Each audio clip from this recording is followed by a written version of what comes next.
It exploded spectacularly. Life in the workers' quarter carried on as usual, but something lingered in the air. People were anxiously awaiting the arrival of the absolute tone, but none of it reached me anymore. The loudspeakers had lost their power over me. These houses are reserved for the most dedicated workers.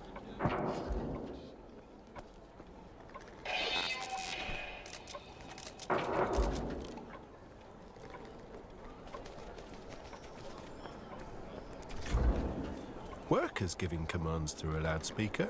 Nonsense. All orders come from the leader. Well, the wagons had it.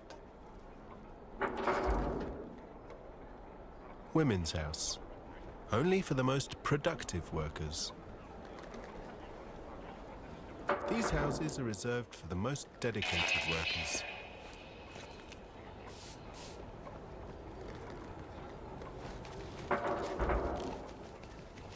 Renegades. They look like trouble.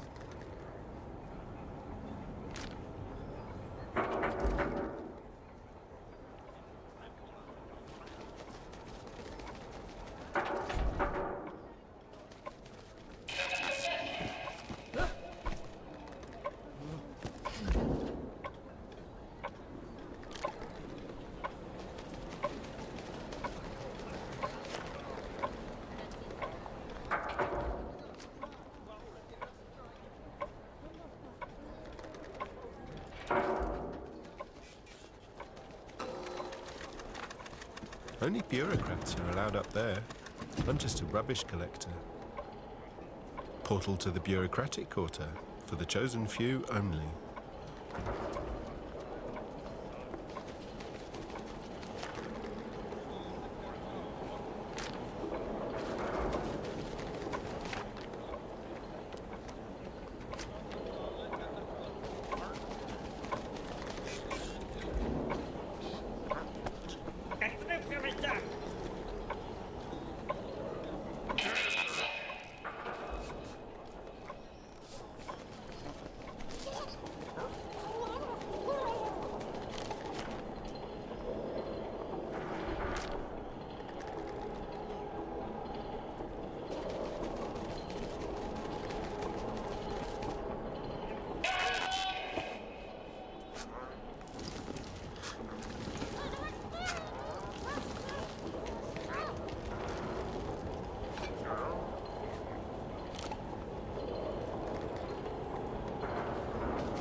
Already? Before dawn? It seems the leader didn't waste any time.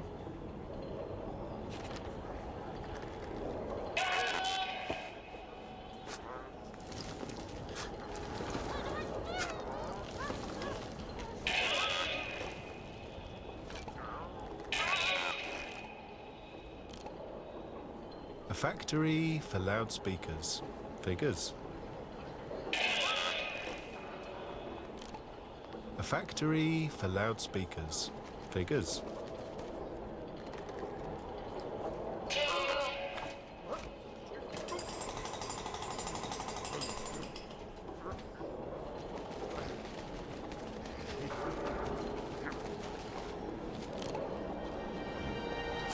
Huh? What's this? It'll be a pleasure to meet you, Mr. Felix. Come to an apartment in the women's house. Fellow companions.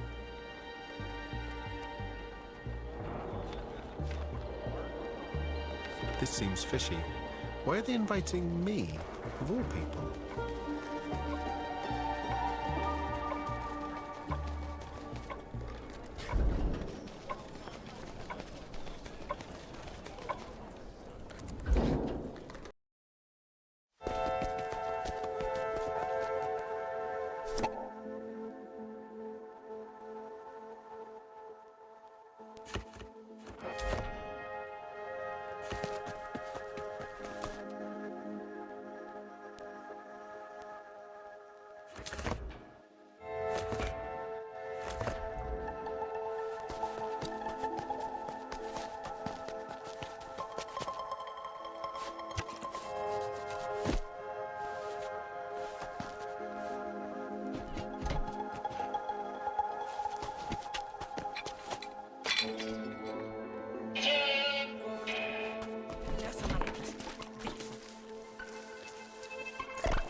I entered a strange apartment brimming with all sorts of old things, antique furniture and paintings full of musical instruments. Almost everything in this apartment was strictly forbidden. At first, I wanted to flee, but there was something about that painting, the portrait of that opera singer. Curiosity made me stay. Why are there so many portraits of her in the room? That's her little bird. Where have the birds gone? And trees? Flowers? Fantasy. Waste of time, they say. It's the singer again. But who are the three men around her? I used to see such pictures in my sleep. What was it called? Dreams, I think? Such extravagant hair. The leader surely wouldn't like that. We used to discard and destroy loots just like this one.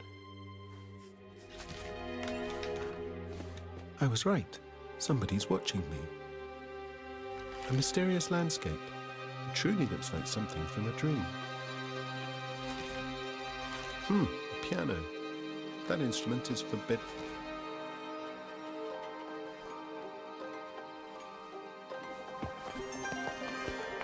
Then suddenly, a group of three men entered the room, each quirkier than the other. The tall one introduced himself as composer and cellist Sergei of Leopold. The man in the chair was an old music theorist called Muranev Alphonse.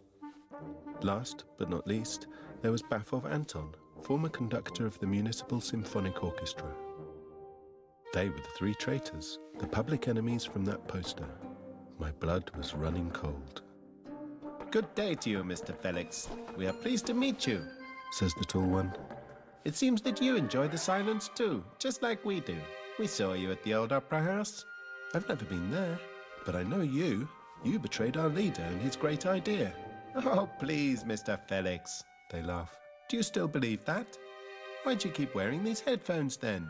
Don't you like the leader's loudspeakers? And what about the absolute tone? Everyone knows the absolute tone will help us to work harder than ever, as a perfect machine, free from all the doubts and despair of the old times. Only that will make us happy forever. That is nonsense, and you're well aware of it, Mr. Felix, says the tall one. The loudspeakers do not even work as intended, and the absolute tone is nothing but an empty promise that will not do any good for anyone. It's just not going to work. Bear in mind that only the old and the beautiful can guide us towards perfection, Mr. Felix. And what about the woman and her beautiful voice? Who is she? I continued asking. That's Raquel, Mr. Felix. Don't you remember her? No, I've never seen her. Oh, but you have, Mr. Felix. The entire city knew her, and you must have too. The leader must have already erased everyone's memory. It's the bloody loudspeakers. They dig deep into people's minds. So, who is this Raquel? Everyone adored her songs. Her voice was so pure and enchanting. Truly an exceptional talent.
What was that? A dream? Was I really dreaming? That's impossible. I haven't had dreams in a very long time. No one in the city has.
It seems the celebrations have already started.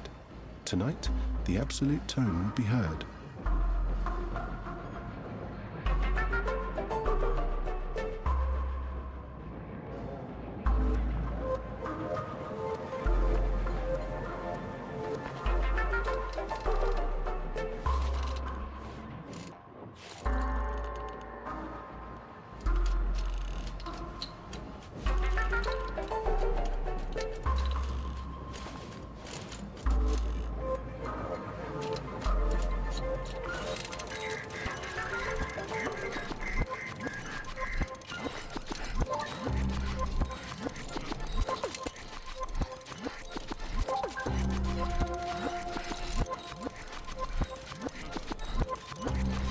I can't get away. They're reeling it so fast.